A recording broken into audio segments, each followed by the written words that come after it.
By the way, Kenosha, I saved Kenosha. Do you know that? When I was president, right? I saved it.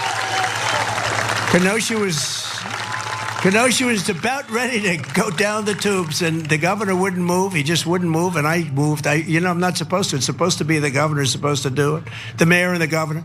But we did a great job, and we saved a lot of different places, and some here. We saved a lot of places. Now, nobody knows that you saved Kenosha. Trump, nobody even knows what that means. Okay, Kenosha was one of the many cities in 2020 that erupted in protests after the death of George Floyd, and it was the site of the fatal shooting of one protester at the hand of Kyle Rittenhouse, who has become a right-wing darling ever since then. Trump did absolutely nothing to help Kenosha. He tweeted this at the time. He said, "Governor should call in the National Guard in Wisconsin. It is ready, willing, and more than able. End problem fast." It's not a sentence. But the governor, Tony Evers, had already done so by then. So it was already done. Trump didn't do anything. Evers authorized the deployment of 125 Wisconsin National Guard troops just after 3 a.m. the day prior to the tweet, then doubled the deployment to 250 troops on the afternoon of the tweet, more than 4 hours before Trump weighed in. The video will continue in just a moment, but first I have a message for you. TYT needs your help. Membership is vital to survival, so please go to tyt.com/team and become a member today. And here are some of the statements that he made at the time that just inflamed tensions even more. He said, in Kenosha, Trump blames political violence on radical ideology. Trump defends police, dismisses systemic racism in visits to Kenosha.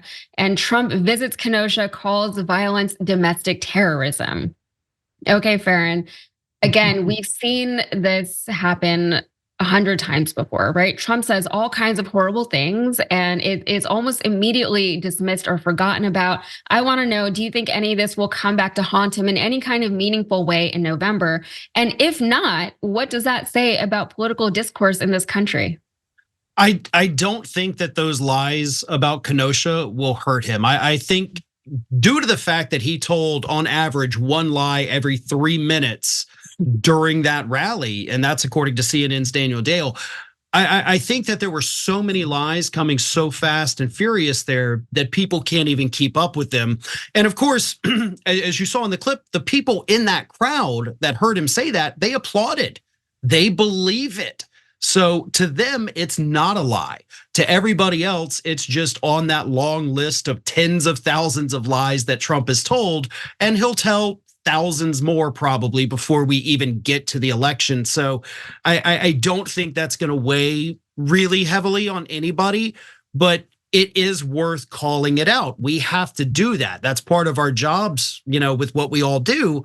And so it can be exhausting at times, but if we keep hammering that, maybe the moderates, the independents, the people on the fence will pick up on it and realize that they cannot trust anything this guy says.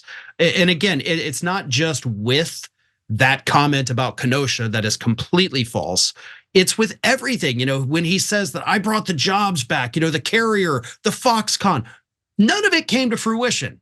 But he still goes out there and says that I brought all these companies back to the United States, especially in Wisconsin, and none of it's real. It is all fake. And it's lies that he tells, not just to hoodwink the voters.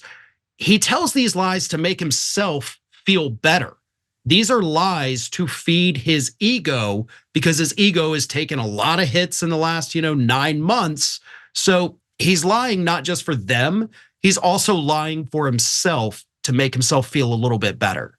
Yeah, and I think it's easy to dismiss Trump as something of a con artist. He knows that he's running something of a cult with his MAGA following, and he loves that. We know that he loves that. We see that he loves that. But I wonder if there is maybe a possibility, just a little bit of an extent to where he actually believes that he did save Kenosha, whatever that means in his own mind. Like, do you think that he actually thinks that he saved Kenosha?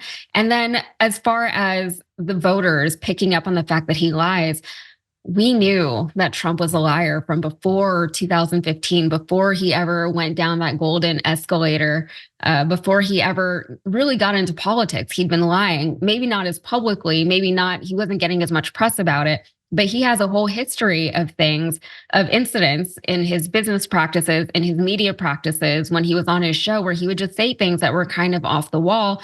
And at the time, he was just kind of an entertainer, so it was funny. It was about as relevant as, Drake saying something crazy.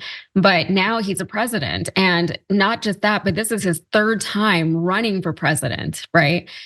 If people don't know what the game is by now, then they're never going to figure it out. And that's why he relies so heavily on his Trump cult. So, Farron, any final thoughts before we wrap up and move on to the next story?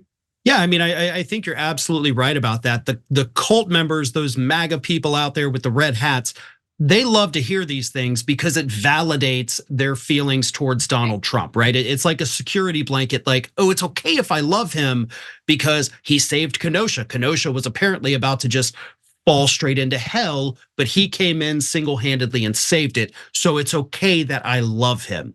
And it's true with all of the other lies. They believe it because it validates what they already think. But in terms of attracting any new people, which he desperately needs based on all the polling right now, he's not winning over anybody by lying constantly. So, when the base gets energized, he likes that because it makes him feel good, but it's not helping him outside of the people that are at that rally. Yeah, of course. And as we said, Wisconsin is a swing state, so there's a lot of those undecideds floating around that he really needs to focus on.